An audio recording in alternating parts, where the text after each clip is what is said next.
अस्सलाम वालेकुम। अल्केन में लास्ट वाला टॉपिक है, ये है uses of methane and ethane. अगर एग्जामिनेशन पॉइंट ऑफ व्यू से देखा जाए तो बच्चे ये काफ़ी ज़्यादा इंपॉर्टेंट है, शॉर्ट क्वेश्चन के हवाले से भी और लॉन्ग क्वेश्चन के हवाले से भी है। ये इंपॉर्टेंट है लॉन्ग क्वेश्चन के हवाले से भी और शॉर्ट क्वेश्चन के हवाले से भी। क्यों? क्योंकि ये बच्चे हर एक बच्चा कर सकता है। सिंपल मैं कहूँ ना, रट्टा लगाने वाली चीज़ें, कुछ चीज़ें समझ लीजिएगा। सही मैक्सिमम चीज़ें हमने पीछे पढ़ी हुई हैं, ये कहाँ कहाँ पे इस्तेमाल होती है अल्केन।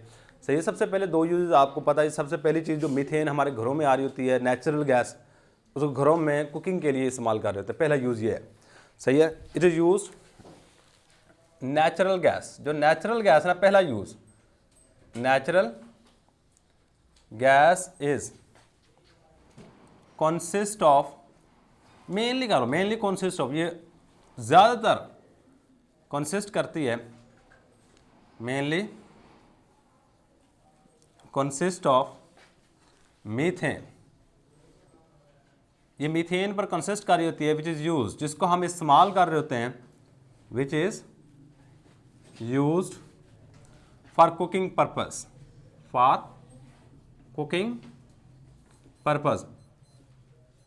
खाना वगैरह बनाने के लिए हम इसको इस्तेमाल कर रहे होते हैं। तो बच्चे इसके बाद हमारे पास जो नेक्स्ट है, सीएनजी के तौर पे भी हम इसको इस्तेमाल कर रहे होते हैं, मीथेन और इथेन को।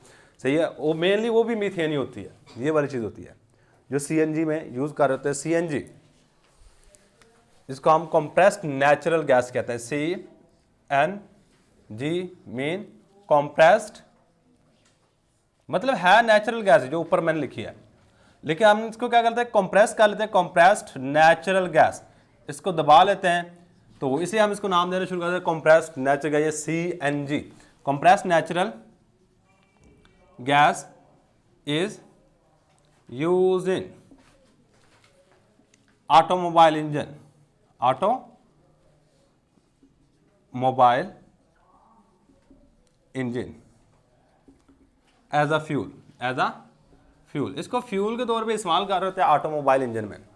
तो इसके बाद एक और चीज़ जो आपने यहाँ पे याद रखनी है बच्चे, आपका जो मीथेन और इथेन है ना, आपने कुछ रिएक्शन पढ़े हैं, इसको मुख्तलिफ केमिकल्स की तैयारी के लिए इस्तेमाल कर रहे होते हैं।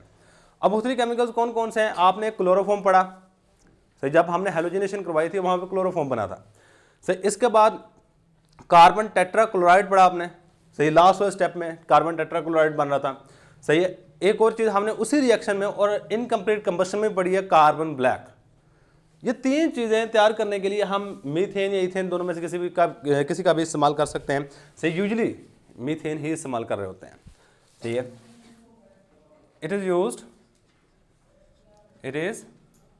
Used for the manufacturing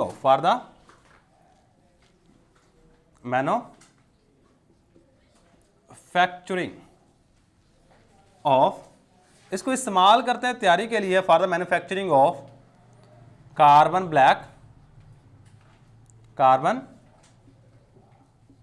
black. इसके बाद कार्बन टेट्राक्लोराइड,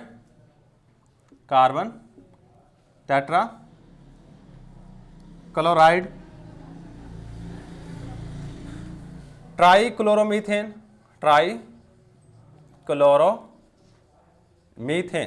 और ट्राइक्लोरोमीथेन को नाम याद रखिएगा, एक और भी नाम देते हैं क्लोरोफॉर्म। इन चीज़ों की तैयारी के लिए हम इस्तेमाल कर रहे हैं। कार्बन ब्लैक का फार्मूला सिंपल सा है, कार्बन ब्लैक का फार्मूला ये वाला है, कार्बन टेट्राक्लोराइड का CCl4 है और क्लोरोफॉर्म का CHCl3, ये फार्मूला इनके, जिसको हमने तैयार किया था हेलोजिनेशन में।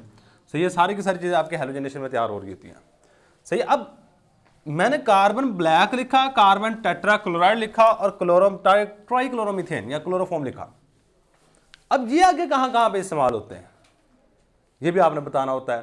कार्बन ब्लैक को पहले नंबर पे याद रखिएगा, शू पॉलिश में, प्रिंटर की इंक में और रबर इंडस्ट्री में हम इसको इस्तेमाल कर रहे होते हैं एज अ फिलर। आपके जो टायरों का रंग काला होता है, असल में जो रबर, आपने कभी शायद देखा हो, रबर के दरख्त होते हैं जहाँ से रबर को हासिल करते हैं। आपके जो टायर वगैरह बन रहे होते हैं, ये रबर के दरख्त के बनते हैं, दरख्त के नहीं, उसके अंदर से एक गूंद से निकलती है, उससे बना रहे होते हैं। सही है, असल में जो रबर है ना, असल में जो रबर का रंग है वो वाइट है। वो क्या है? वाइट कलर है। अब उसके अंदर हम कार्बन ब्लैक डालते हैं, जिसकी वजह से उसका रंग कौन सा हो जाता है? अब इसके ना काफ़ी सारे एडवांटेज हैं। पहले नंबर पे व्हाइट कलर जो होता है ना टायर का, अगर रंग ब्लैक होगा वो गंदा भी हो जाएगा ना, इतना ज़्यादा जल्दी महसूस नहीं होता, ये याद रखिएगा। अगर वही व्हाइट कलर हो तो थोड़ी सी डस्ट लगेगी, वो गंदा महसूस होना शुरू हो जाएगा। और इसके अलावा इसको फिलर के तौर पर, यानी कि जो रबर के मौलिक यूज है उसको आपस में जोड़ने के लिए भी इस्तेमाल कर रहे होते हैं, सही। यानी कार्बन ब्लैक को हम पहले नंबर पे शू पॉलिश में कार्बन ब्लैक, बेसिकली अगर देखा जाए इसकी आगे एक्सप्लेनेशन है इस पॉइंट की, कार्बन ब्लैक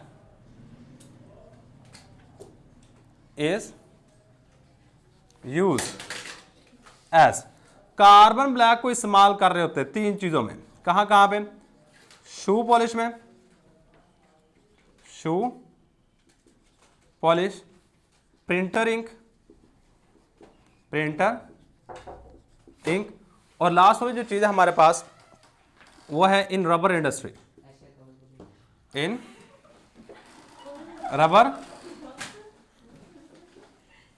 इंडस्ट्री। क्या हमारे पास रबर इंडस्ट्री है। अब इसके बाद जो हमारे पास नेक्स्ट चीज है वो है कौन सी चीज आ रही है, carbon tetrachloride, carbon tetrachloride is used as solvent. इसको हम सॉल्वेंट के तौर पर इस्तेमाल कर रहे होते हैं। किसके तौर पे इस्तेमाल करते हैं, सॉल्वेंट के तौर पे इस्तेमाल कर रहे होते हैं। कहाँ पे सॉल्वेंट के तौर पे इस्तेमाल करते हैं ये भी याद रखिएगा, अमूमन रबर इंडस्ट्री में या फिर लैब के अंदर इसको सॉल्वेंट के तौर पे इस्तेमाल करते हैं, ये एक इसका यूज है। अब इसके बाद लास्ट वाला हमारे पास है जी क्लोरोफॉर्म।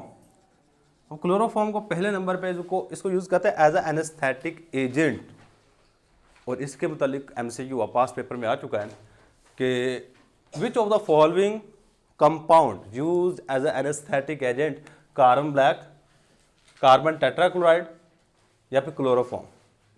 तो ये काफ़ी इंपॉर्टेंट है, इसका फार्मूला भी इंपॉर्टेंट है और ये खुद भी इंपॉर्टेंट है वैसे भी, सही है। Chloroform, chloroform is used as a, पहले नंबर पे एनेस्थेटिक एजेंट, एनेस्थेटिक एजेंट के तौर पे इस्तेमाल कर रहे होते हैं, और सेकंड नंबर पे इसको यूज करते हैं as a solvent, as a solvent in rubber industry, in rubber industry. Rubber industry में इसको एज ए सॉल्वेंट इस्तेमाल कर रहे होते हैं, सही बच्चे। लास्ट वाली चीज जो हमारे पास इसका यूज आ रहा है वो है कि मीथेन और इथेन को और केमिकल्स की तैयारी के लिए भी इस्तेमाल कर रहे होते हैं। Methyl alcohol, ethyl alcohol, acetaldehyde, formaldehyde, ये सारी की सारी चीज़ें तैयार करने के लिए भी हम मीथेन और इथेन का इस्तेमाल कर रहे होते हैं। Methane, ethane, methane and ethane is used, ethane is used for the manufacturing of, for the manufacturing of ethyl alcohol, ethyl alcohol, formaldehyde, form aldehyde. ये असल में आप सेकेंड ईयर में जाकर रिएक्शन पढ़ोगे, मीथेन की जब ऑक्सीडेशन करवाते हैं ना मीथेन की, तो हमारे पास फॉर्म एल्डिहाइड भी बनता है, फोमिक एसिड भी बन रहा होता है, सही है। Formaldehyde, formic acid, formic acid, इसके अलावा acetaldehyde, acetaldehyde, acetic acid, acetic acid, ATC, ये चंद केमिकल हम तैयार करने के लिए इस्तेमाल कर रहे होते हैं। अगर इथाइल अल्कोहल की बात करूं बच्चे, इथाइल अल्कोहल का कुछ ये वाला फार्मूला होता है, सही। इथाइल अल्कोहल का CH3 CH2, बेशक याद ना करें, थोड़ा बहुत पता होना चाहिए। इसको इथाइल कहते हैं, OH जिसमें है उसको अल्कोहल का नाम दे रहे होते हैं कि इथाइल अल्कोहल का फार्मूला है। फॉर्मल्डिहाइड का फार्मूला कुछ ये वाला है, H लगा दो एल्डिहाइड ग्रुप के साथ, ये फॉर्मल्डिहाइड है। इसके बाद मैंने लिखा जी फॉर्मिक एसिड, फॉर्मिक एसिड का ये वाला फार्मूला है C+O और यहाँ पे OH लगा दो, ये हमारे पास फॉर्मिक एसिड कहला रहा होता है। इसके बाद जी एसेटल्डिहाइड, एसेटल्डिहाइड का कुछ ये वाला फार्मूला बन रहा होता है, ये है एसेटल्डिहाइड, और एसिटिक एसिड, अब यहाँ पे दरम्यान में OH लगा दो, ये हमारे पास बन जाएगा एसिटिक एसिड का। किसका फार्मूला बन जाएगा? एसिटिक एसिड का। ये जो हमने नाम लिखे हैं सारे के सारे, ये इनके फार्मूलाज हैं। सही। अब जितने भी आपने यहाँ पे कंपाउंड देखे ना, इसमें एक चीज़ गौर करोगे ना, वो चीज़ आपको मिल जाएगी। सबसे पहली बात, मीथेन क्या होती है? मीथेन के अंदर CH4 और इथेन क्या होती है? ये वाली चीज़ CH3 CH3। इसमें एक कार्बन है, इसमें कितने कार्बन है? 2 कार्बन। मैं जितने भी फार्मूले लिख लें इसमें देख लें, या तो एक कार्बन होगा या फिर 2 कार्बन। 2 कार्बन से ज़्यादा वाला कंपाउंड नहीं यहाँ पे। सही। यहाँ पे देख लें, इसमें 2 कार्बन है, इसमें 1 कार्बन है, इसमें भी 1 कार्बन है, इसमें 2 कार्बन है, इसमें भी 2 कार्बन है। सही है। तो ये वाले कंपाउंड हमारे पास बन रहे होते हैं। तो यही बच्चे हमारे पास आज का लेक्चर। अल्लाह हाफिज़।